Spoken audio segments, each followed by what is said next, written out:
Welcome, everyone. Thank you to those of you who are just joining us for this portion of the evening. Thank you for everybody who stuck around from the previous meeting scheduled right before this. We're so appreciative of everyone being here to learn more about our Teacher Advisory Council that the National Constitution Center is starting. So thank you guys for your interest. Thank you for being willing to be part of this kind of new program that we're starting as well. So I'm going to click on this and start the presentation, and we're going to hope that it's the right one, which I think it is. Yep. All right. So first and foremost, we're going to kind of introduce ourselves before we get started so that you know who these people are kind of talking and sharing about this program. So Curry, would you like to go first? Sure. Hi, everybody. If you don't know me from half an hour ago, hello. It's great to see everybody. My name is Curry Sautner. I'm the Chief Learning Officer at the National Constitution Center.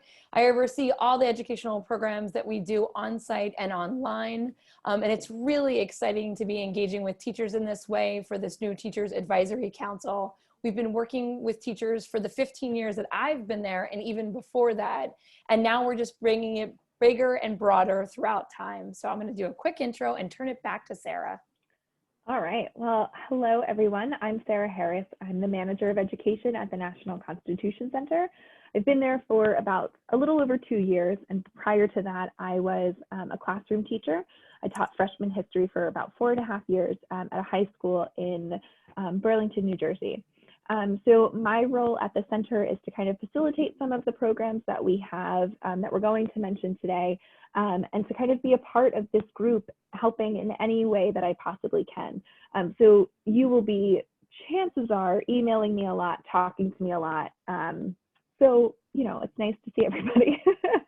And with that, I'm going to turn it over to David Olson, who will be able to provide some insights into the Teacher Advisory Board that we have and kind of what this program would look like.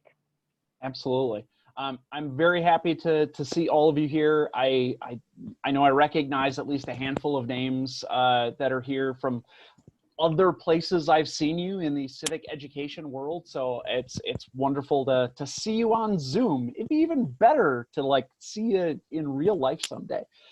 So I'm David Olson. In my normal life, I am a high school social studies teacher in Madison, Wisconsin. So I teach AP government, I teach criminal justice, usually a handful of other things as well, depending on the year.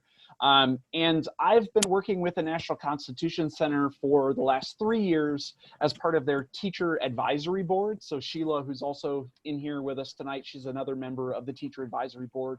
And basically our job on the advisory board has been to help Curry and her team figure out like what things need to be developed for teachers, how we can build out lesson plans, activities, and give all sorts of feedback to the NCC to say, here's how these things can be used in middle schools, in high schools, here are things that we'd love to see, all of that.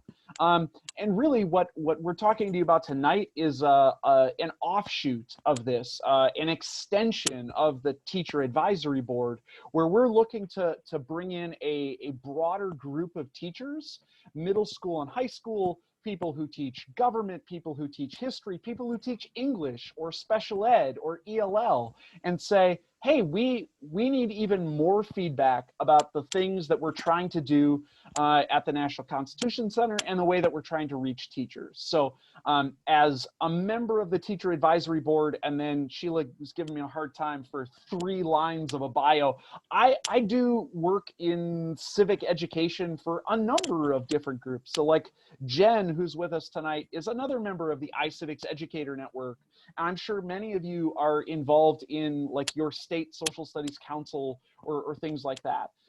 So to me, this is the work I love doing, and I really am looking forward to working with a big group of teachers to figure out how we can use your brilliance to make what the NCC does even better, and figure out what new things we need to do to reach more teachers and more students.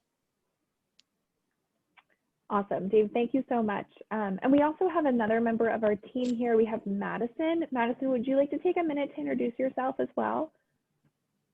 Sure. Hi, everyone. My name is Madison. I am a museum educator at the National Constitution Center. Today, I just did the math, is actually my 3-year anniversary with the NCC, so I'm pretty excited. I'm really excited, too, to be working more with teachers and working more with Sarah and Curry to make our tools accessible to you and to figure out how we can make your lives easier in this very chaotic time. So I'm really looking forward to it. And as Dave mentioned, we also have Sheila Edwards with us today, who is another member of our teacher advisory board, who I don't want to speak too much for her, but I know is always willing to answer questions as well. So Sheila, do you just want to let us know kind of where you're from and what you teach as well? I'm a middle school teacher from Covina, California, about 30 minutes outside of Pasadena, and I teach world history and American history. Thank you, Sheila. Okay, so that's who we are. That's, again, questions, comments, concerns will all be directed to us. So by way of kind of what we're hoping to accomplish today, we're going to introduce the education team, so done. We're going to give you some background on the National Constitution Center as an institution, provide some background about the Teacher Advisory Council as an organization, and then kind of go over some of our resources, why they are the way they are, and how we would expect members of the Teacher Advisory Council to use those resources. And then finally, and I know that this was kind of fresh on a lot of people's minds, how that translates into the expectations. So what that looks like by way of what we would kind of ask of the members of the Teacher Advisory Council, but also what that looks like by way of time and commitments and things like that. And then finally, we'll wrap up with any questions, or I'll just say the word questions as everybody scurries off to go watch the debates, which I will not be offended of at all. So just as a general background about the National Constitution Center itself, Curry, do you want to give us some of these details? Sure, I'll do it real quick. So the National Constitution Center was opened in 2003. It is a museum in Philadelphia in the oldest square mile, the most historic square mile in the United States. So it's an amazing place to visit. Madison has been for 3 years herding children throughout that museum and educating them, and now is turning that loose online. So we have great educators in place and also online educators as well. So our job is to teach about the United States Constitution in a nonpartisan way. And the way that we do that is we focus on big constitutional questions, and we bring the top scholars on those questions to the table to start off with all that they agree upon, and then also share where they believe the law diverges. So when we talk about all these things, and Sarah's going to go in it in more detail, all of this work, all this idea of who we are as an institution, what are the backgrounds of our history, of our law, and our people in this country? We tell all those stories, we wrap it around the Constitution, and then we ask everybody from the top scholars to the littlest kids that walk through in camp groups to have a dialogue around it and have a discussion and ask questions like, are they allowed to do that? Where does it say that? How did that change over time? And all this work is done through who we are as an institution online with our civic education work, who we are as an institution on site with our museum, and then our programs that are now on site and online, like Town Hall, the blog, the podcast. It's been really fun for us to just keep expanding. And we're the 4th most visited website of a museum in the world. And the reason for that is because we do so much online education, and that really brings the content and the mission of the center to people across the country and across the world. So that's what we're really working on. And throughout this conversation tonight, we're looking at you, like Dave said, to say, how can we make it better? How can we make this Constitution more accessible to all of our learners? And this is the nicest but most honest way to say it, please be our guinea pigs and try things out and then tell us how to build a better mousetrap. So all those ways to kind of build it together, but we don't do anything without working with teachers, without working with schools and listening to students. And so we want to just make sure we have more voices in the room. So back to you, Sarah. Thank you. So we're going to kind of move from who we are as an institution to kind of how that connects to the Teacher Advisory Council and what that would kind of mean in the broader realm as well. So we're really looking, like it says, for teachers who are willing to use our resources to advise us on our resources, and then to advocate about our resources to other teachers, to other districts, colleagues, things like that. So really, we're looking for a diverse background, like Dave mentioned earlier, and who are willing to kind of let us know what we need. One of the things that you will learn about all of us that serve on the education team is that we are very passionate about a lot of things, but with that comes the passion to also do better. So we are always kind of looking for ways that we can improve upon our resources within the confines of who we are as an institution, which is why it's so important for us to provide some of that background about what the National Constitution Center is in general, because as we often say, we do civics education, but we don't do all of civics education. So we're always looking to improve upon our resources in a way that fits our mission and our vision. And we're looking to Teacher Advisory Council members to help us kind of form those improvements to a lot of the things that we offer. So it really is an important role to serve, and one that will have tons of benefits and will help all of our resources and all our materials out in general. Now, everything that we do at the National Constitution Center in our education department is based off of this framework. So we start with historical foundations through storytelling, which includes just that, telling stories about history. I often say that, you know, as teachers, everybody kind of has those stories that they love to tell, right? My students were sick of my stories. My kids are sick of my stories, but they're still the favorite ones that I have. So it's how we convey those kind of historical contexts in a way that kind of provides that necessary background and foundation for some of these constitutional topics that we're going to talk about. We don't tell all of history, we tell this kind of constitutional history. And that lets us build upon it with constitutional thinking skills. That kind of provides resources that allow for students to read some of these primary sources, to dive into scholarly texts, and to start asking questions in a constitutional way, which is a topic that we're going to talk about in the near future. So kind of how to use that foundation and that historical context to then discuss how it applies to the Constitution. And finally, taking both of those components to talk about these materials, and to talk about these materials in a civil way and in a respectful way. And some of these materials, some of these topics that are quite difficult, not just on a level to understand, but also on a level that some of them are emotional, and some of them kind of evoke a lot of emotion that goes with them. So how do we take those topics and allow students to discuss them in a way that is civil and respectful, and then to reflect back on the conversation that they had with their peers? So all of our resources kind of fit into that framework. And it's important to know that as a member of the Teacher Advisory Council for a multitude of reasons, the least of which isn't that we just need to make sure that our resources are doing what they say that they do. So if you can see this framework in all of the resources, then that's, you know, one part of our job that's complete. So a lot of this will kind of be holding us accountable and saying, you know, this is missing or it's lacking in historical foundations through storytelling, or, you know, one of the components. So it's really important to familiarize yourself with this framework specifically and the kind of mission and vision of the National Constitution Center in general. In addition to that, we have resources that already do kind of meet all of these different criteria that we have in this framework. Historical foundations through storytelling is super easy when you're in the museum itself. When Madison's leading a tour of our new 19th Amendment exhibit, she tells amazing stories about women's fight for suffrage. When we go through the Civil War and Reconstruction exhibit, the stories that we're able to tell in that space are powerful and meaningful.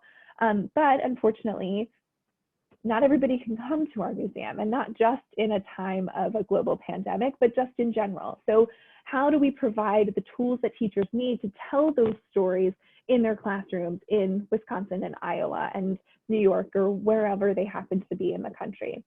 That includes educational videos that we have. It includes podcasts and blog posts and everything that kind of shows off that historical context. So again, as a member of the Teacher Advisory Council, we would be asking participants to use these resources and let us know the supports that would be necessary for how to make them even better in general and how to accomplish our goal of telling these historical foundations through storytelling more specifically. And then kind of building on that, these resources for constitutional thinking skills. So as Curry mentioned earlier, our interactive constitution is a collection of essays on articles, amendments, and clauses of the Constitution. These essays were written by constitutional scholars from all sides of the political spectrum. Each of these parts of the Constitution has 3 essays for the most part associated with them. One essay that is kind of both scholars, all of the areas that they agree upon, and then 2 essays on where they differ. So for instance, when we're talking about the freedom of speech, 2 scholars sat down and wrote down everything that's generally understood in regards to freedom of speech and the press. And then they separated and wrote the areas that they disagree about. So it's really this kind of one-stop shop for this nonpartisan view of different parts of the Constitution. This becomes increasingly helpful when you have topics that can quickly become heated or can quickly become emotional. There are certainly times and places for that emotion. And this past summer, we got the question more times than I ever have before about how we teach these kind of difficult and emotional topics and take the emotion out of it, and if that's worthwhile. And it certainly has a time and a place. And we're not saying that students shouldn't have strong feelings about some of these historical events or constitutional issues, but we're just providing the resources necessary to look at all of them through a more constitutional lens. So that's exactly what this interactive constitution does. And has anybody explored this before, used any of these essays before? I'm seeing head nods and hands up. Everybody, hi, great, thank you. So it is a great kind of nonpartisan one-stop shop resource. We also take what's discussed in the interactive constitution, and when we kind of transition from historical foundations and constitutional thinking skills to civil dialogue, we frame this discussion around a constitutional question. So a political question or a policy question is what the government should do. Conversely, a constitutional question is what the government may do or can do. And it's a really, really small change. It seems pretty trivial because it's literally one word, but just changing that one word changes where students are going to go to find that answer. When you talk about what the government should do, students may answer, and adults too, may answer with personal opinions and personal experiences, which again are wonderful and certainly have a time and a place. And student voice is so powerful, but we really focus on this constitutional question of what the government can do.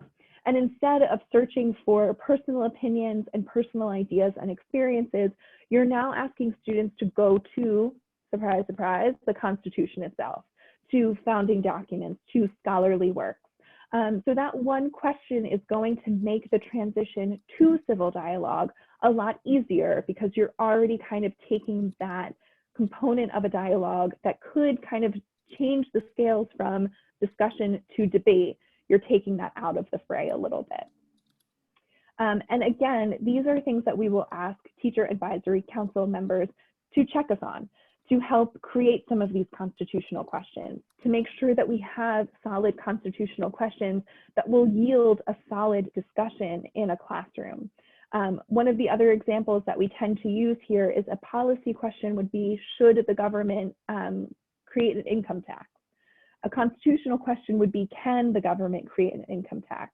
And the answer to that is, well, yeah. The end. So constitutional question doesn't always mean a great discussion question, and that's what we kind of would call on some of these Teacher Advisory Council members to do.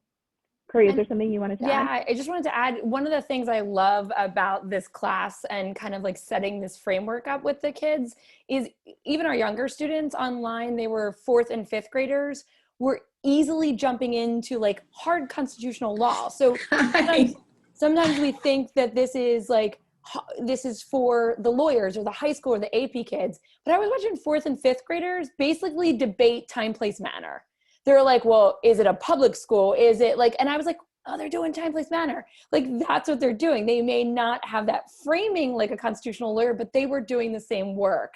So that's one of those things that like we love to work with our teachers to say like, how can we get them to think in this big concept that our scholars like to talk about, but an access point and a way in that gives them the same skills and tools without using kind of the higher vocabulary that they don't need yet, or they get exposed to it in that class. Just trying to kind of put that into practice for a sec.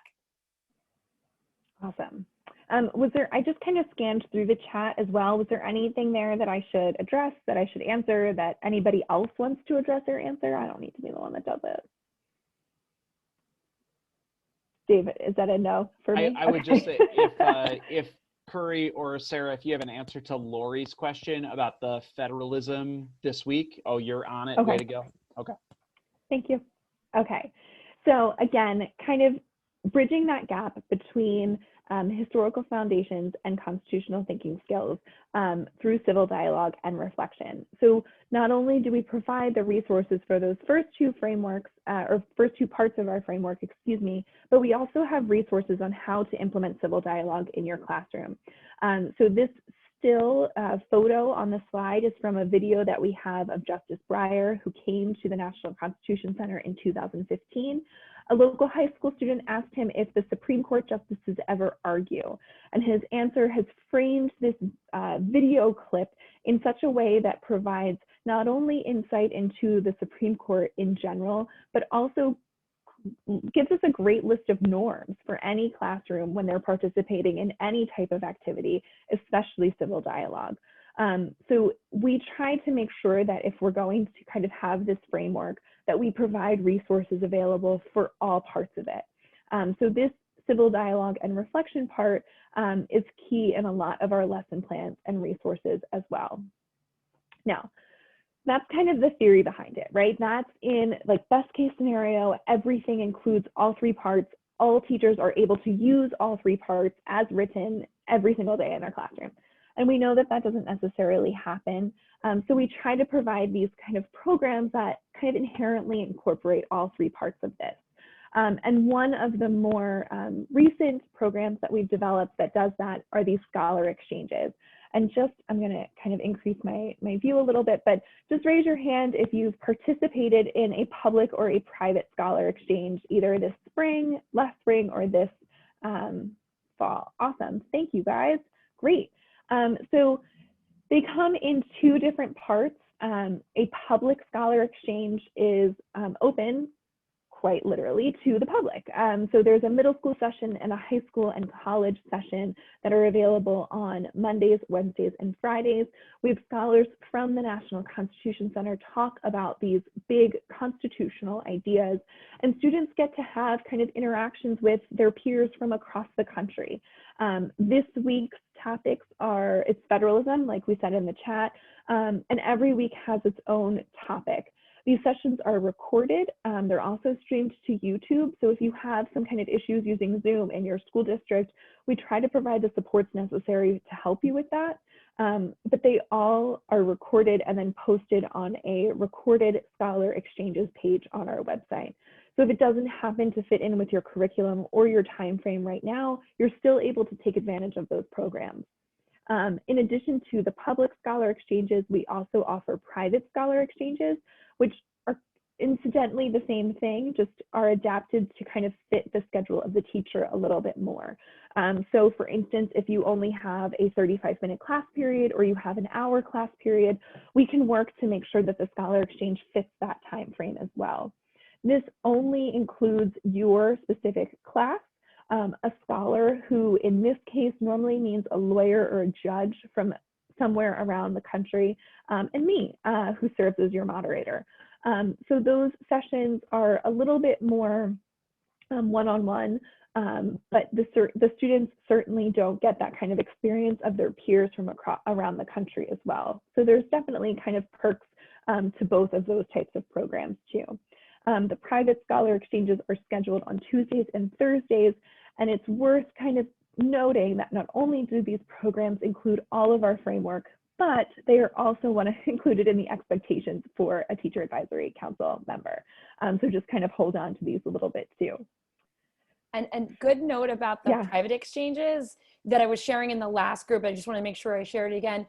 We use Zoom and YouTube for the public ones. And, you know, teachers like Sheila are so smart that they figure out how to get Zoom into their classroom through screen share. So all their kids can see it and they can kind of manage their students, but also give them that access. So lots of ways in, but the private exchanges, if you would like us to do it with Google Classroom to meet your school's needs, Sarah can do that much easier. So that's another kind of great perk. So yeah, they both have perks. And we love to kind of use them as like jigsaws and put them all together in different ways. Yeah, absolutely. And I've done Google Meet before too, and I'm happy to kind of adapt as necessary. Sheila kind of mentions that you are able to have a joint sessions in a private exchange with another team teacher. That's totally fine. I've had them too, where two teachers requested the same topic at the same time, and they were totally okay with another teacher from a different school entirely joining in with their chat. So there are kind of ways around it. Laurie, I'll learn Microsoft Teams. Sure, I'll do whatever you need me to do. We actually have it at the NCC, so we should know it. Yeah. So yeah, absolutely. So now kind of getting to the nitty-gritty detail part. So what do all of the slides that we just talked about, all of that framework and background, how does that connect to these expectations? Curry or Dave, would you like to kind of speak to some of these points a little bit more? I'm going to turn it over to Dave. He can do it. Right. He's ready for it. What we're asking you to do falls in these three categories. So to be a teacher advisory council member, we are going to ask you to, number one, participate.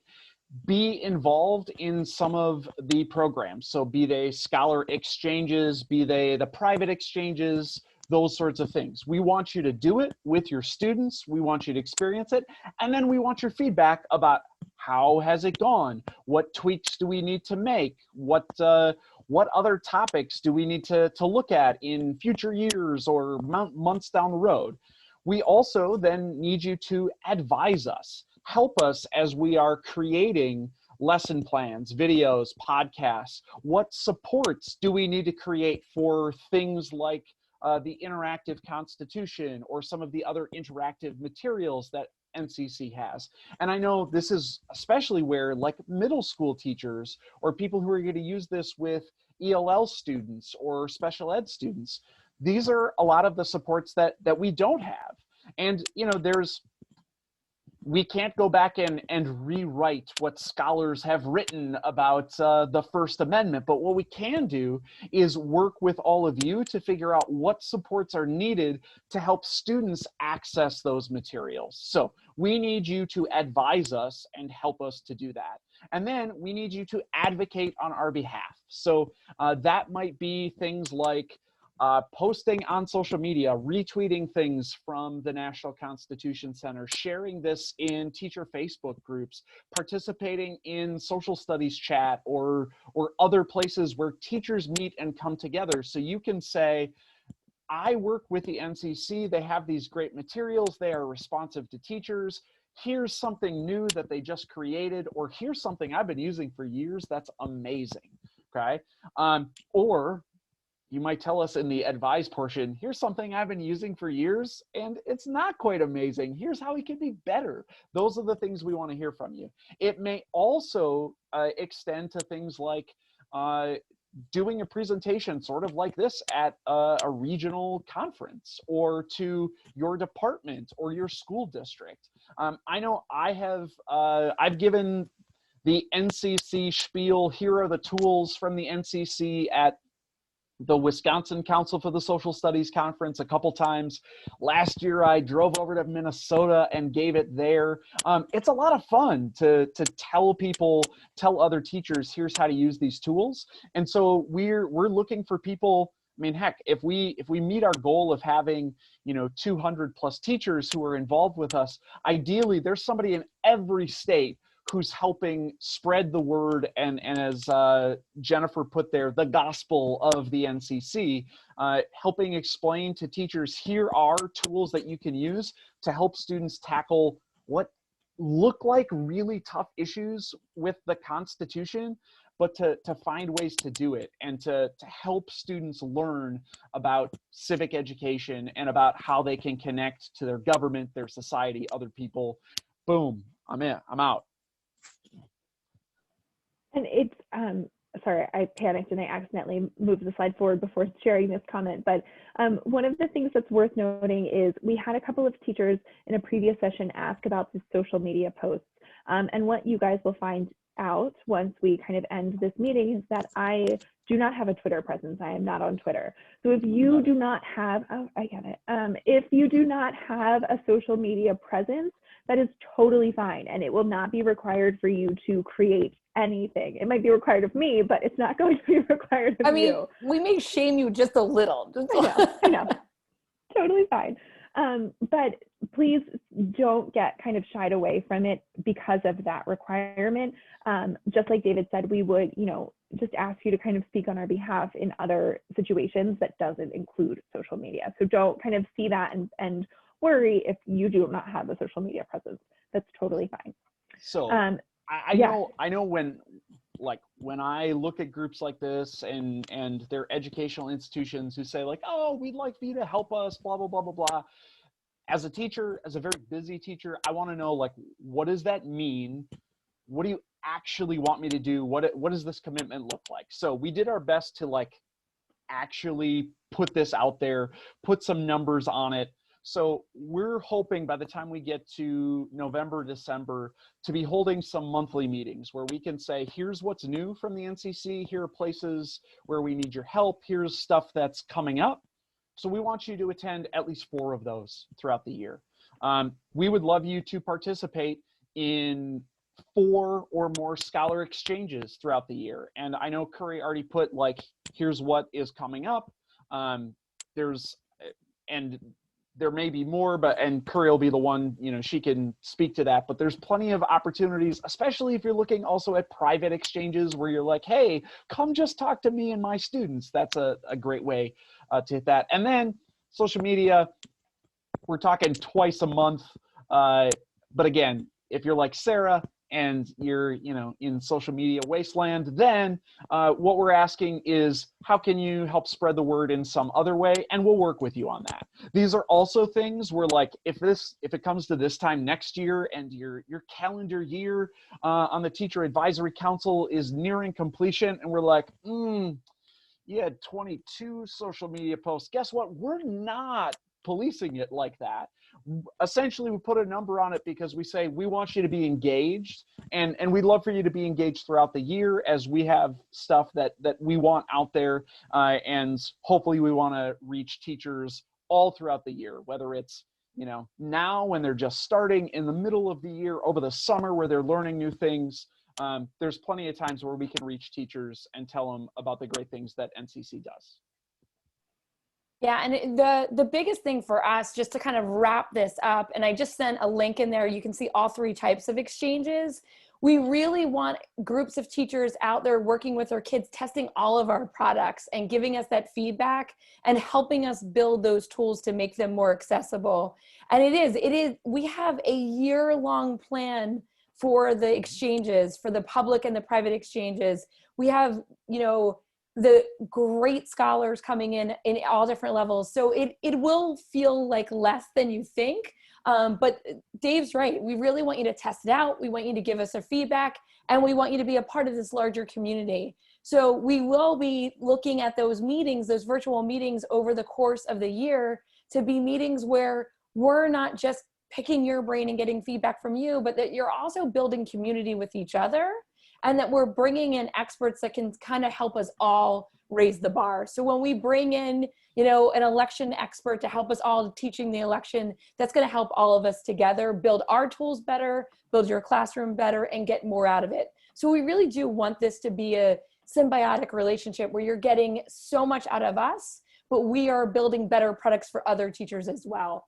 And even in the last group, we talk to people all the time. We've been open for 15 years, or 17 years. We've been talking to people for years and years about what we do. And the last group, there's somebody's like, why have I never heard of any of this? And you're like, yeah, we're still young, even though it seems like we've been around a while and some people know us really well. We need other teachers to share what we're doing and help us build a better project too. Sarah, anything else? I don't think so. I just answered a couple of questions in the chat. Here is how to contact us. If you have any questions, I will put at least my email address in the chat as well for anybody who needs it. You will see my hashtag, but also ways to interact with David and Curry through social media as well. So I know that we are officially 6 minutes over, or we're 9 minutes under, depending on what time frame you want to use. But just one thing, Sarah, did we share that there is a stipend for this? No. No. We totally buried the lead. People, we're going to pay you. By the way, there is a stipend, a yearly stipend for this, because we believe and we know teachers are amazing professionals, and we refuse to ask teachers to do things and not be paid for their time, their work, and their brilliance. So there's a yearly stipend on that, and we just wanted to make sure that we shared that before we wrapped up to the debate. So Sheila, I'm not sure what document you were sharing, but I can make sure that everybody gets what they need to get by way of follow-up after this. I will make sure to send the presentation itself. That'll include kind of links to everything that you would need to check out.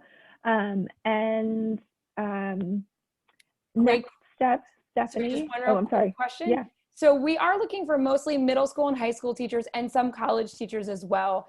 If you are an elementary school teacher that's upper elementary, because I know that's a weird word, in each school district, it's a different definition of what is elementary. So if you are in third, fourth, and fifth grade, put in an application. We're going to be looking at what Dave said. How can we span this over the course of the country, the different levels, and really engage everybody? And by year 3, we're building it up to 1,000 teachers.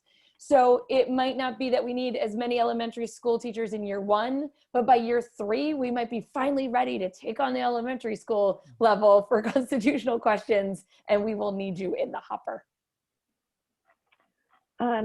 So Stephanie asked about next steps, which is a fantastic question.